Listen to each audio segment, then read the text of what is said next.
Welcome, everybody, to another episode of the AdSkills Pro podcast. And we've got a awesome first timer on the podcast with us today. And I'm particularly excited because we're going to be doing a lot of talking about e-commerce and media buying. So first of all, can I welcome Knute Fosso? Hey, mate, welcome aboard. Thrilled to have you on the podcast. As a start, let's talk about, as I love to do with people who are on the podcast for the first time, you didn't start off, nobody starts off as a media buyer, as you know, you're a fan of the podcast, right? Yep. So what did you train in? What was your background and how did you get to be a media buyer? Oh yeah, absolutely. So I started off my career in IT. Actually, I went into the National Guard after high school. I really had no idea what I wanted to do with my career, with my life, basically. Yeah. But I just knew I wanted to do something probably technical. I just started looking into coding, and I wasn't really interested in going to college and going into 150,000 in debt like a lot of my colleagues are. So I just Yeah. wasn't a fan of that. So I kind of looked at my other options. So I decided to go into the military, kind of get a trade that way. So that's where I went into IT. And then from going into IT, it's National Guard, so it's a part-time basis. I went home and realized that the job that I had, I was glad I got a job after high school, decent paying job, about $18 an hour or so. And so I was pretty happy with that for the time, but after a year, and so I was like, okay, well, how can I get to the next level? Like, I mean, at the most, I'm going to make a 5% year rate, Yeah. year raise. So, I was just like, how do I get to the next level? So anyways, I met my girlfriend at the time, who's my wife now, Kate. She is she's really smart. She's really talented, but she didn't really even know it when it came to e-commerce. But basically, we kind of teamed up on that, and we're like, hey, I know you're interested in this niche, which actually happened to be kind of the baby clothing industry, Yeah. because she was a nanny herself, and I was also just looking for a way to make a buck. So we just kind of teamed up in that way. And we were really interested in finding out a way we could kind of grow with that. So we ended up opening our first e-commerce store, which was really awesome, around November 2019. And then about the same time next year, I believe we ended up doing nearly, I want to make sure I'm conservative here with the number, not to Yeah. overstep, but I believe we did around $700,000 or $800,000 in sales by that time in the next year. So it was really, really cool for us to see that growth. No, And it's no, hey, Canute, it's no $18 an hour, but it's a start, you know. yeah, yeah. I mean, and not only that, like, I mean, that's just the sales portion. So we weren't Yeah, even really of making course. much money. And here's the thing: the big thing is that I did not really know. I was kind of treating ads like a casino, right? Yeah. And I actually kind of wrote about this a little bit. Yeah. But basically, I was treating my ad account like a casino. I was like, let's just throw $500 into Google Ads. Let's do everything. We just take my money, basically. Yeah. Because I was seeing like mixed results, and I was just kind of gambling with it almost. And I Mm, think that a lot of e-commerce owners actually do that, where they just kind of gamble with their ad account, and they don't really realize, hey, that $500 could have gotten you, that could have gotten you 3,000, or $500 could have gotten you $3,000 worth of sales or so, instead of getting you, $750 in sales and stuff. So new to Shopify at the time. I was, just really kind of ignorant in that sense. And all I wanted to care about is hearing that Shopify, cha-ching sound. So that's all I knew. So I was just like, let's go for it. I knew nothing about it. So Yeah. yeah, that's kind of where it blossomed, I guess. Yeah. Oh, that's fantastic. So then what was so you decided, okay, I need to start to focus, like I really need to understand this media buying game. And what were some of the first insights as you transition from, and I think that's pretty we see a lot of this in ad skills, and it's a big focus for us over the coming year, because that ad cost is one of the highest costs that you have in a e-commerce business, and being smart about it and advertising well about it is so important. So what were some of the things you learnt as you made that transition? What were some of the things, how starting to think like a media buyer, What were some of the key changes that you picked up? Yeah, so I mean, I guess it was definitely kind of a slow progression of slowly picking pieces and different parts of different people's strategies and just kind of coming up with what worked for us. I really didn't have any, formal training. I didn't really buy any courses or anything like that. So I really still didn't know much. I was just kind of watching YouTube videos here and there because that's the best free education, right? Yeah. Of course, when it came to when it came to actually getting some formal training, I never really had that, Mm, and there was no like good resource for me to really be able to find that. So, but when it came to kind of what we were doing and what my makeshift attempt and kind of the once this pieces started coming together, it was really just because of figuring out different strategies and techniques and stuff. And for the most part, we were running Facebook ads, right? So one concrete example, I guess, of that you could say mm. is maybe not running your like 50 different campaigns at one point. I'm not gonna lie here. At one point, I probably had about 25 different campaigns that were running, and it was like the same targeting in every ad. And I would run it at like a super low budget, just because I thought that like, hey, there would be like it would work really good for a day or two, which like Mhm. amazingly well for some reason. But then like I would actually find out that they're all bidding against each other. So Yeah. I was getting nowhere, right? So I guess that was one example is not doing stuff like that all the Yeah. and so yeah, that was definitely just kind of yeah something that happened Yes. there and it started to click more and more. So on that theme, the what do you now like now when you're looking at so are you doing ads just for yourself, or are you also doing ads for others now, Canute? Yeah, great question. So basically, I ended up selling our business, our e-commerce business, back at the start of the year.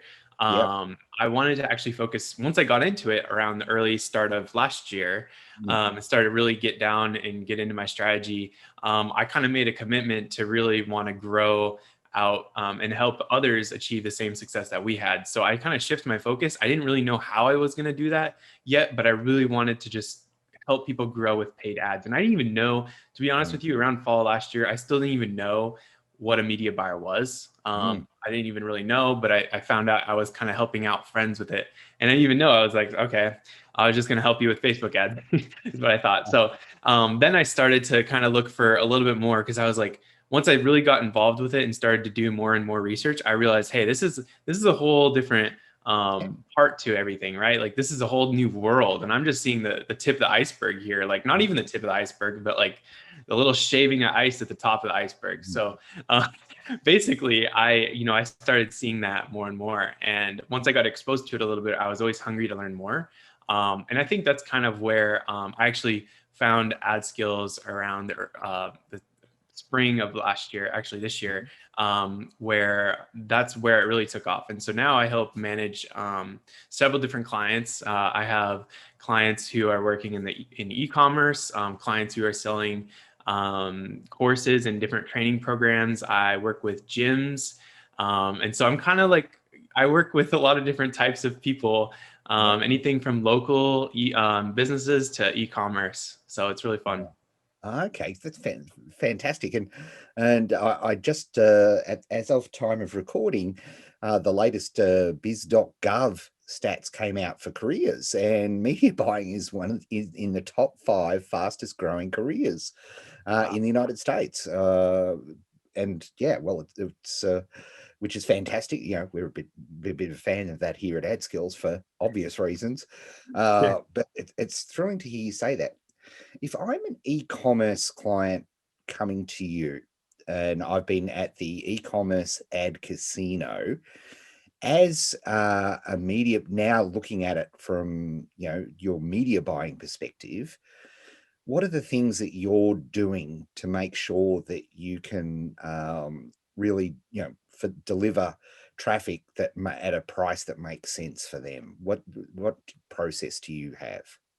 Absolutely. Yeah. So really, it comes down to planning it out. And that's one thing that I didn't do when I was running my own e-commerce brand. So yeah, I mean, I never really even heard of Justin, but one thing that when before this all happened, I just heard about AdSkills from a friend named Dan. But one huge takeaway that I had from that, which I could also kind of pass on to those e-commerce owners out there, basically that if you fail to plan, you plan to fail.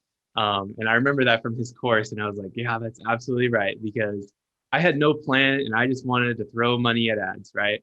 So what I could say to them is really just take each day, set aside a budget that works for you, where you can literally set that money aside and you don't plan to necessarily get it back. Obviously, you're going to want to as much as you can, but just resist that urge for the instant gratification. You know, we live in a world of instant gratification. So I would just say try to resist that urge to just hear the cha-ching sound and just focus on what you're actually doing, what's going on behind the scenes, what's, you know, the Facebook pixel learning, or, you know, well, maybe not so much with iOS 15 now, but you Yeah. know, but you know, what is your business is growing in other aspects besides just that cha-ching sound. So I would say just take your time, plan it out, set a budget aside, and really work through your process as if you were a customer. Work through your funnel basically, as whatever software you're using. See how you can increase your AOV.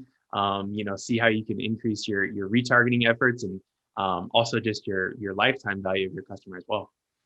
Yeah, yeah. And when you started to, when you looked at, so you looked at, you know, you cut your teeth in ads in e-commerce, and then you start, say, getting a fitness client. What are the similarities and what are the differences, if any, when you started looking at like not an e-commerce business?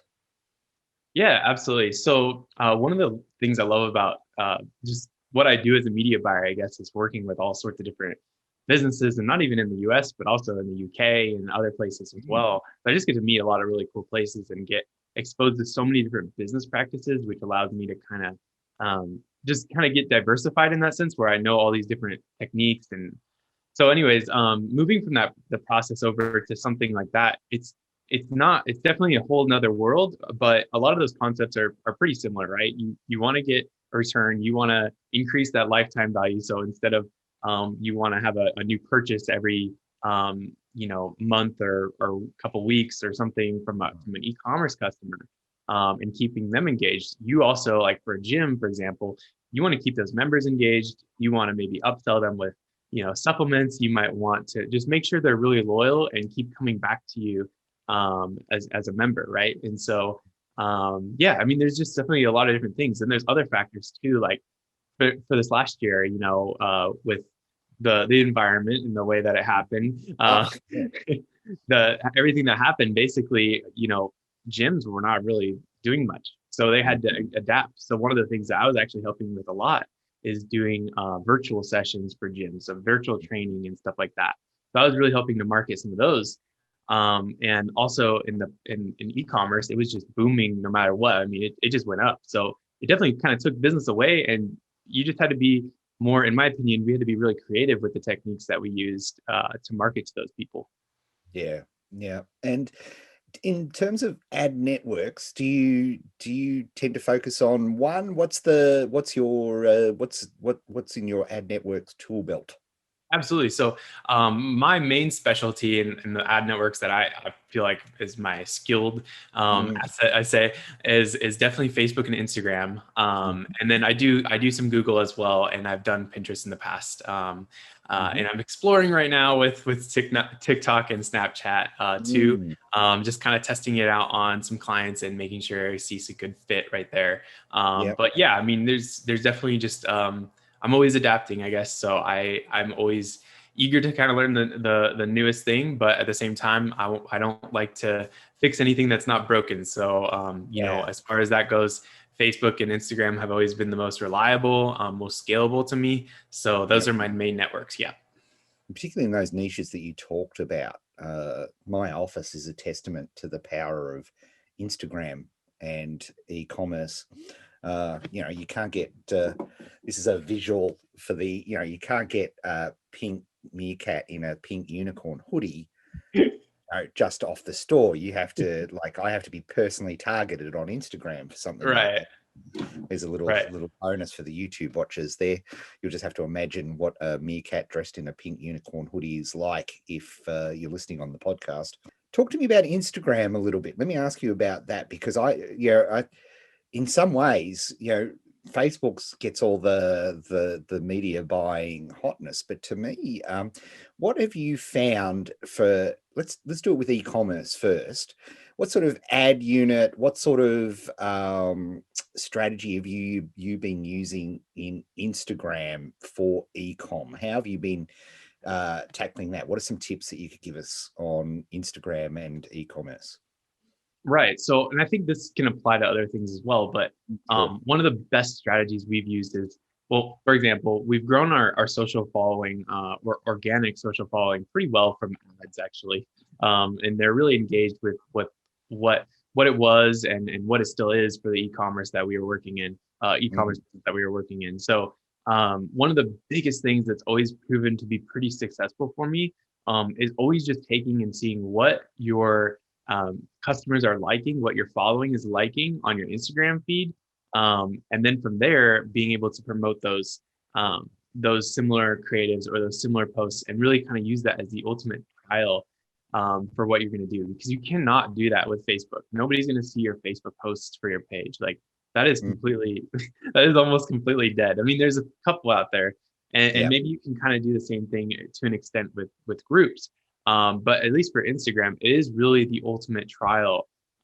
for being able to see what your potential customers are going to like or not. So Mhm. we will post a new product or something like that in the feed, or even do surveys in the stories of what their most wanted products are like, or something like that, or what product they prefer over the other, right? And Yep. so we'd be able to take something like that and really run with it. And then from there, we're able to make a good decision based on, should we buy that product, for example, or should we run ads for this product? So there was definitely, that's one thing that we use to Instagram to our advantage. Yep. And do you tend to focus on, do you do that in the main feed with Instagram, or do you find Instagram stories is one more effective than the other, or it's always both? How do you tend to approach that? So I guess, like, in terms of the feed and seeing the likes and maybe the overall engagement of a product, Mm, we post maybe some sort of realistic picture, like a lifestyle image of somebody maybe wearing an item, yep. or somebody using an item. Those work really, really good because we're able to see the overall engagement. Now, if you're using Instagram stories, that is more, at least in my opinion, that's one thing that we like to use to get an overall vote on an item, like which one do they Yeah. like more. And so there are a little bit different phases and a little different journeys there. And it's interesting because if you think about your own usage of Instagram, and I encourage you all listening or watching this to think about it for a second. I know myself, I haven't seen, like, if I'm following somebody on an Instagram a story and they're doing a survey, I can't remember when I haven't filled in, like, because it makes it so easy to do so. So if you think about how you use the service and what the feed and what the stories are good at. Hey, you mentioned in terms of building up the following, right? So actually building the following. What's your favorite strategy, particularly on Instagram, for building up your initial follower account? So if you're starting out as an e-commerce, or it could be a course, or as you say, a fitness client, Mhm. and you're effectively starting relatively from scratch, what's your favorite campaign for building up people's initial follower count? So I actually don't really ever run any specific campaigns for building up them. Maybe I'll run some social proof engagement ads, what have you. Mhm. But for the most part, I don't really run that because that's not going to get you the right people who are actually interested in what you have to offer or what you're doing. Those aren't going to get those. So really, what I found is just running normal conversions campaign, whatever it is that you're looking for, leads, purchases, anything like that. Really, just kind of running those, and then those will come with time. And if you're going to really build a rock solid, Instagram following or Facebook following, what have you, it's really going to be because of those ads. Because basically, those people who were liked your product, they liked it enough to follow you. Maybe they didn't purchase yet, but that's okay. They liked you enough to follow you, and those are the people that you're looking for. Yeah, yeah. And what a great lesson, right? Is that, if somebody's bought from you, a buyer is, 10x more valuable than just somebody who has hit a follow. Yeah. So, so the advice of, hey, look, focus on promoting great products and be smart about your targeting, Yeah. is really important. Are you using are you using any particular tools with your Instagram research when you're looking for potential targeting or anything like that, or is it you just researching based on the native app? What is there anything in particular that you're using? So I usually basically just kind of look into the overall engagement. I don't do a huge deep dive into the analytics and Yeah, stuff because that's easy to get lost in my opinion. At least I have, at least it's kind of one of those time things. Yeah, I could probably use it and find out a thing or two. But at least for yeah. me, I like to kind of look at a bird's eye view and a large picture, Mm, and be able to kind of just judge it from there. And there's definitely things I look at as far as demographics, at least who's buying your product, from where, and stuff like that. mm. I do those often from that time to time, but really it's more of a overall big picture type of thing, and I try not to focus on that as much because I like to see the results come in, and as they evolve, really what the larger picture is looking like rather than just a part of the picture. And I think this goes back to what you said. You said something earlier on in the interview. Whereas when you're working with a client, you say to them, "Look, what's the money that, what's the money that you can absolutely dedicate this to each day, and even if you didn't make a sale, you were still consistently making this because you're in the field testing and getting actual results as opposed to theoretical results, or there's only so much that you can do in terms of research, and as you said, get lost in research, particularly in e-commerce, but it goes for any field as Mhm. part of that. Hey, Knute, let me ask you, for the type of clients, if anybody's listening, and what type of clients are you looking to work with if somebody was to, wanted to reach out? Who, I think you mentioned fitness, I think you mentioned classes and e-commerce, obviously. Yeah. Um, what are your focuses? Right. So really what I'm looking for is e-commerce and lead generation, which kind of covers the whole base. But I really do feel like I'm in this phase right now where I am kind of the jack of all trades when it comes to dealing with either local size businesses. I've been working with, yeah, like I mentioned before, some course creators, people who are building out their own training programs, and stuff like that. I've worked with some clients like that who are seeing tremendous results. So I definitely love all different shapes and colors there, I guess you could say, when it comes Yeah. to what kind of product they're offering, and what they're looking for. So I'm really adaptable. So really whatever they're looking for, I'm experienced to start out with e-commerce. So of course I love e-commerce, but at the same time, lead generation is just as beautiful and just as great to me too. No media buyer will ever starve if they're good at lead generation. That is for sure. Yeah. That's the ultimate. It's the ultimate skill. Yep. That's why I knew when COVID first hit, we Justin sent out an email to everybody, and he basically said, "Hey, look, now more than ever, you need to help people with, because they're going to need leads. They're not going to have people walking through their front door. Gym owners literally closed." Right. And it was fantastic to see that.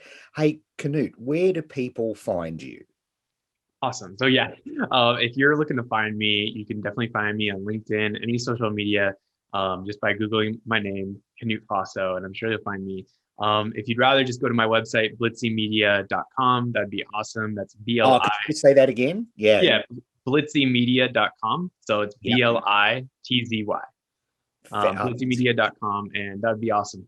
There's a little contact Very form. good. And as always, gang, as you know, and as you know, Knute, if you're watching on YouTube, you'll see below the description, and you'll see in all of Knute's contact details and all his links to see him. And if you're watching on the podcast, swipe over to those notes in the podcast app, and you'll see all of Knute's contact details in the show notes.